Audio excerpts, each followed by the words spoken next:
ওম শান্তি। প্ৰিয় আত্মীয় ভাই ভনীসকল, আপোনালোক সকলোকে আন্তৰিক অভিনন্দন আৰু স্বাগতম জনাইছোঁ আজি 13 জুলাই 2026 সাকাৰ মুৰলী সাৰাংশলৈ। আজি আমি শিৱ বাবাৰ অতি মূল্যৱান মুৰলীৰ ওপৰত মনন কৰোঁচোন আহক। প্ৰতিদিনৰ দৰে আজিও বাবা আমাৰ জীৱন সলনি কৰিব পৰা এক অমূল্য ৰতন দান কৰিছে।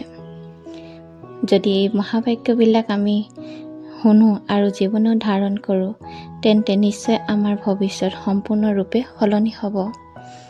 আজি বাবাই প্ৰথমতে কৈছে, মিঠা সন্তানসকল, তোমালোকে নিজৰ জীৱন হীৰাৰ দৰে মূল্যৱান কৰিবলৈ বাবাৰ ওচৰলৈ আহিছা।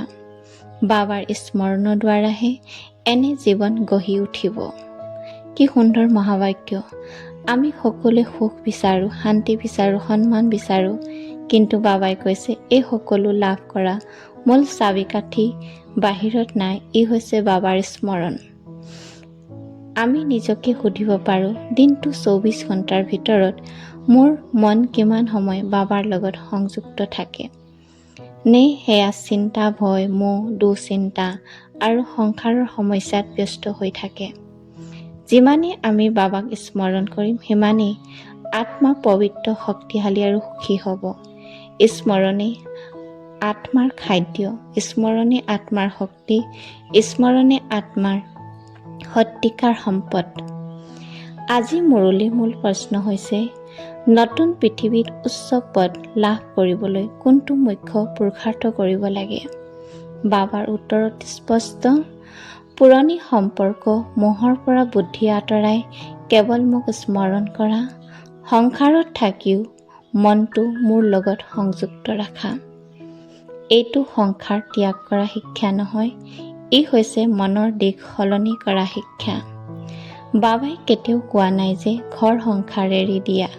তেওঁ কৈছে সংসাৰত থকা, নিজৰ সকলো দায়িত্ব পালন কৰা, কিন্তু হৃদয়ৰ সিংহাসনত কেৱল এজন বাবাক বহুৱাই ৰাখা।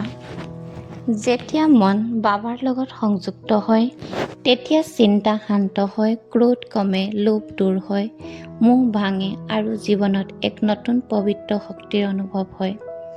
আজি মুৰলীত বাবাই নিজকে এজন আধ্যাত্মিক যাত্ৰী বুলি বুজাইছে। তেওঁ দূৰ পৰম ধামৰ পৰা কেৱল এবাৰহে আহে, সন্তানসকলক দুখৰ জগতৰ পৰা সুখ ধামলৈ লৈ যাবলৈ। চিন্তা কৰক, সমগ্ৰ বিশ্বই যুগে যুগে এজনকে আহ্বান জনাইছে, সেই পতিত পাৱন আহক, আমাক দুখৰ পৰা মুক্ত কৰক। আজি সেই আহ্বানৰ উত্তৰ স্বয়ং শিৱ বাবাই দিছে। তেওঁ আহি কৈছে, মোক স্মৰণ কৰা, মই তোমালোকক পুনৰ স্বৰ্গৰ অধিকাৰী কৰিম।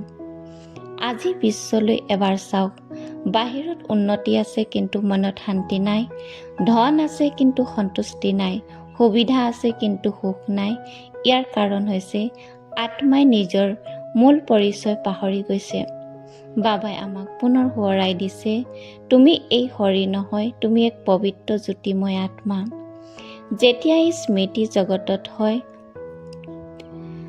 জাগত হয়, তেতিয়াই জীৱনৰ সকলো সমস্যাক নতুন দৃষ্টিৰে চাব পাৰি। বাবাই আৰু কৈছে, স্মৰণে সৰ্বশ্ৰেষ্ঠ উপাৰ্জন।